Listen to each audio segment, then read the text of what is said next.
Satu, dua, tiga. Assalamualaikum warahmatullahi wabarakatuh. Waalaikumsalam warahmatullahi wabarakatuh. Alhamdulillah kita bisa bertemu lagi pada siang hari ini. Di sini kita akan membahas tentang program belajar dengan blok THT. Ya, di sini kita akan mempelajari sebuah skenario. Diharapkan nanti teman-teman bisa mengambil pelajaran dari skenario ini dan kemudian bisa menetapkan learning objektif yang ditentukan berdasarkan skenario ini. Itu kita akan melakukan metode pembelajaran dengan pendekatan problem based learning dengan sistem tutorial yang untuk tekniknya nanti kita akan menggunakan teknik 7 jam yang seperti sudah biasa dilakukan pada saat S1.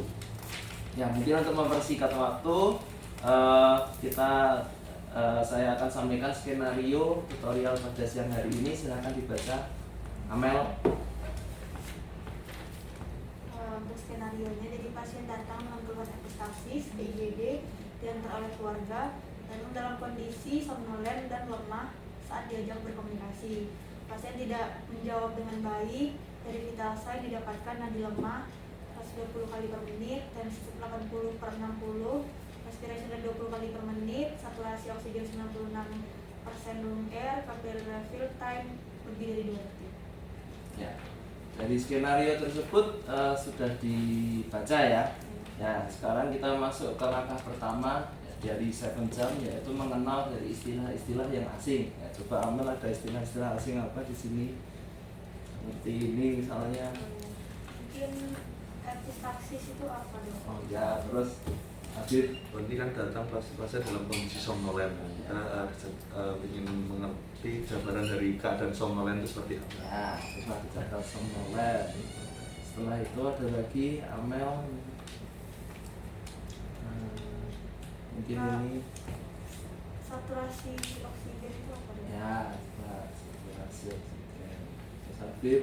Oh ya, mungkin tadi juga ada istilah seperti capillary refill time, terus tadi juga ada penjelasan lebih dari 2 detik. Dimaksud dari capillary refill time lebih dari 2 detik itu seperti apa? Ya, oke. Kira-kira dari skenario ini ada yang mau ditanyakan lagi untuk step 1 dari 7 jam? Tidak ada. Ya, sekarang kita masuk ke step kedua, yaitu kita menjelaskan istilah-istilah dari istilah-istilah asing dari skenario pada siang hari ini. Ya, silakan bisa browsing dengan menggunakan handphone atau dengan mencari dari referensi yang teman-teman punya. Oke, setelah dilakukan browsing, kemudian ya mungkin Ahmed silahkan menjawab untuk epistaxis itu apa? Epistaxis ya dong? Ya, setahunya saja, tidak usah takut salah. Setahu saya epistaxis itu kondisi perdarahan atau pecahnya pembuluh darah di bagian rongga hidung, dan juga dia nanti ada 2 jenis, anterior sama posterior. Ya, itu. Terus yang istilah yang kedua tadi ada somnolen. Ya, Habib, apa itu somnolen? Kalau somnolen dari setahu saya ini somnolen itu adalah bentuk dari penurunan kesadaran dari keadaan umum. Dari kalau pasien biasanya pengukurannya dengan GCS itu movement sama verbal. Dari somnolen itu berarti menunjukkan ada penurunan dari kesadaran itu nanti GCS-nya nilainya 15. Jadi pasien ini mengalami penurunan kesadaran. Ya, berarti ini intinya pasiennya tidak sadar penuh ya, ditandai dari tadi GCS itu Glasgow Coma Scale ya. Jadi kalau pasien sadar penuh itu nilainya 15, nah kalau somnolen kemungkinan di bawah itu mungkin sekitar 12 ya pada pasien ini. Ya, setelah itu untuk masuk ke istilah ketiga, ngambil video. Saturasi, Mel. Ya, apa? Saturasi itu dari yang saya baca artinya kadar oksigen dalam darah. Ya, kadar oksigen yang dalam darah ya. 5 sampai 100. Ya, jadi intinya ini oksigen di darah pasien masih baik. Kemudian yang berikutnya capillary refill time. Capillary refill time. Jadi ini bentuk ada penurunan shock mungkin. Ya. Refill time-nya itu lebih dari 2 detik, itu berarti menunjukkan adanya shock pada pasien. Salah satu indikasi untuk menilai adanya penurunan kejadian shock atau tidak pada Ya, pasien. Ya itu jadi ada terjadi pada pasien ini terjadi shock ya, atau pre-shock karena tensinya masih lumayan ya, tapi ini sudah mau masuk dalam kondisi shock. Nah, capillary refill time itu seperti namanya ya, pengisian kapiler di mana kalau tensi atau perfusinya itu tidak optimal sehingga darah itu tidak bisa mencapai daerah ujung-ujung sini, sehingga ketika ditekan darah seperti tidak mengalir. Jadi oleh karena itu lebih dari 2 detik. Kalau normalnya dia kurang dari 2 detik ya. Oke. Untuk step berikutnya mungkin penetapan masalah, mungkin dari skenario ini ada masalah apa saja? Mungkin ada mimisan atau apa gitu. Mungkin dari tadi kan sudah disinggung di istilah mengenai epistaxis. Salah satunya kan ini epistaxis kan kejadian tadi kayak ada pendarahan, yaitu anatomi yang terlibat di epistaxis itu apa aja dalam? Ya, anatominya jadi pembuluh darah yang pecah ya lebih tempatnya ya, problemnya. Kemudian yang berikutnya kira-kira masalahnya apa lagi? Bertanya ya dok, kan pasien ini nadinya lemah tapi nadinya lemah tapi frekuensinya tinggi gitu, pas 20 kali per menit, itu kenapa bisa? Ya, karena ini atau pertanyaan respon tubuh ya ketika terjadi perdarahan yang hebat ya, seperti itu. Terus yang berikutnya ada satu lagi, kira-kira apa? Mungkin yang penting, kalau ini kan ada perdarahan yang keluar, berarti masalahnya harus dihentikan ya, karena kita mengontrol perdarahan seperti itu. Oke. Ya, untuk masalahnya sudah kita kelompokkan, kemudian kita masuk ke step berikutnya yaitu brainstorming ya, dimana kita mencari permasalahan masalah berdasarkan apa yang teman-teman ketahui. Ya, silakan. Nomor 1 apa kira-kira? Ya, dari yang saya baca itu anatomi epistaxis kan tadi itu kan ada 2, ada yang anterior. Kalau anterior itu ada coba, terus kalau yang di belakang itu dia ada pembuluh besar. Untuk selanjutnya mungkin bisa ditambahkan lagi. Oh iya, udara besar atau fit? Yang belakang fit. Oh, namanya sphenoparotina. Terus berikutnya, masalah berikutnya apalagi tadi yang sudah terjadi? Oh, respon tubuh ya. Ada yang mau bisa menjelaskan kok bisa seperti itu?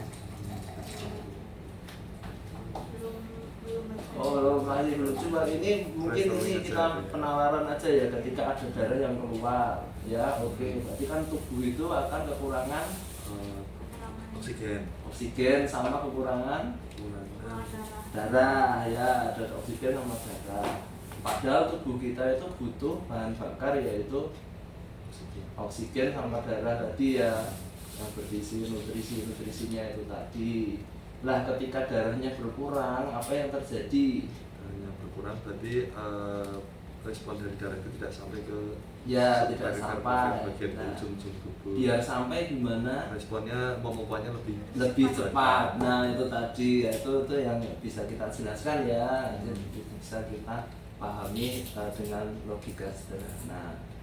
Ya, untuk masalah berikutnya Cara mengontrol darah. ya, perdarahan caranya gimana? Dihentikan terlebih dahulu, mungkin melalui tampon untuk menghentikan pendarahan. Ya, kok bisa tampon itu menghentikan? Karena Dia memberi tekanan dok. Ya, memberi tekanan ya, ibaratnya kalau ada selang yang bocor kita tekan, darahnya tidak mengalir ya, seperti itu.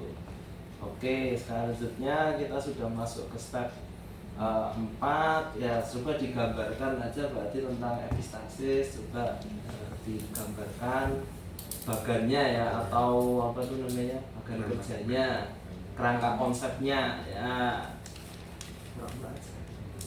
Ya, epistaxis itu diputri dulu.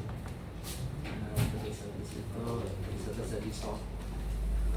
Ada 2 ya. Ya, anterior posterior.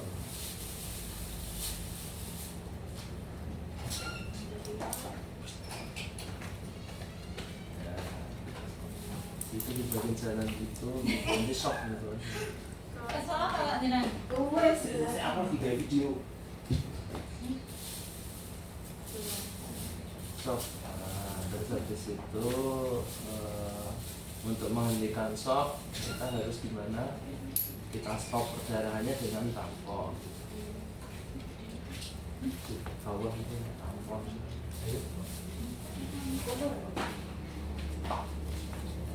Nah, jadi setelah dilakukan rangka konsep, maka dibentuk rangka konsep seperti ini oleh mahasiswa yang kemudian dikoreksi oleh dosen. Ya, setelah itu kita masuk ke step berikutnya, step 5 ya, yaitu penetapan LO. Oke, kira-kira LO yang harus dicapai apa kalau teman-teman semua bisa jadi dokter?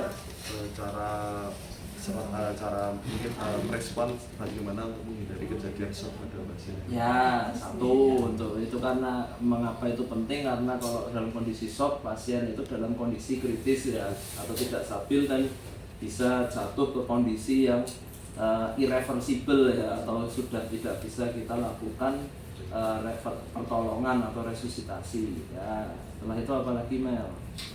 Cara menentukan perdarahan itu dari depan atau dari belakang. Ya, cara itu harus diketahui karena itu nanti hubungannya apa dengan tekniknya ya, betul sekali. Kapan kita melakukan tampon yang anterior, kapan yang posterior. Oke, habis itu apa lagi? Mungkin ini pengenalan pre-shock ya, karena ini kan kondisinya masih kondisi abu-abu, ini pasien shock atau tidak. Padahal kita harus segera menentukan ini terapinya harus segera atau tidak ya. Kalau pas kondisinya jelek sekalian mah akan kondisinya jelek, tapi kan pada kondisi skenario ini kondisinya masih abu-abu. Nah, di sini teman-teman diharapkan dalam menemukan kondisi abu-abu seperti ini tetap cepat mengambil tindakan ya, mungkin seperti itu. Oke, terus kemudian melakukan step berikutnya video. Step berikutnya yaitu step 6. Step 6 itu belajar mandiri ya. Kemudian mahasiswa diinstruksikan untuk melakukan pembelajaran mandiri di rumah. Kemudian kita masuk step berikutnya dari ya step 7 itu di pertemuan berikutnya. Di hari berikutnya setelah mahasiswa belajar sesuai dengan referensi, kemudian mahasiswa mengungkapkan apa yang dipelajari di rumah pada saat pertemuan berikutnya. Ya, langsung kita skip saja. Kita masuk step 7. Ya, di sini kira-kira kesimpulan yang perlu teman-teman pahami apa aja dari ini? Pertama dari kejadian epistasis ini kita harus mengetahui bahwa pendarahan ini mencakup dari anatomi antara anterior posterior, sehingga kalau diketahui kita bisa melakukan tata laksana ini digunakan untuk menghindari kejadian pasien yang kalau epistasis karena adanya kebocoran pembuluh darah dan kemungkinan pasien mengalami shock. Jadi kita menghindari untuk keadaan shock. Untuk pada kondisi pasien ini belum mengalami shock, pre-shock, makanya kita sebagai tenaga medis harus segera bisa menangani di awal agar tidak kejadian shock, karena itu merupakan komplikasi dari salah satu kejadian dari epistasis. Ya. Itu dari kesimpulannya ini. Ya, bagus. Tapi Ari Amel? Kesimpulan tadi untuk menambahkan Mas Habib, jadi untuk teknik dari epistasis sendiri, kalau misalnya untuk yang anterior, itu tekniknya bisa dengan memberi tekanan dari luar dulu. Jadi tekanan dari luar itu bisa ditekan di sekitar 30 detik. Jadi kalau misalnya tidak ada perdarahan, beneran berhenti, berarti kemudian itu dari epistasis anterior. Kalau misalnya masih ada perdarahan, coba dilihat lagi, pasiennya disuruh membuka dulu ada aliran darah di belakang atau tidak. Jadi kalau itu posterior, maka akan diberikan tampon. Jadi tampon itu sebenarnya ada dua, ada anterior dan posterior. Kalau yang untuk posterior nanti untuk epistasis posterior, untuk yang anterior nanti menggunakan tampon lagi. Ya, baik, seperti itu ya. Jadi alhamdulillah melalui skenario ini learning objektif dari teman-teman semua sudah tercapai.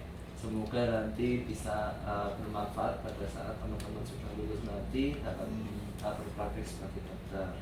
Ya, terima kasih. Assalamualaikum warahmatullahi wabarakatuh. Waalaikumsalam warahmatullahi wabarakatuh. Terima kasih. Udah.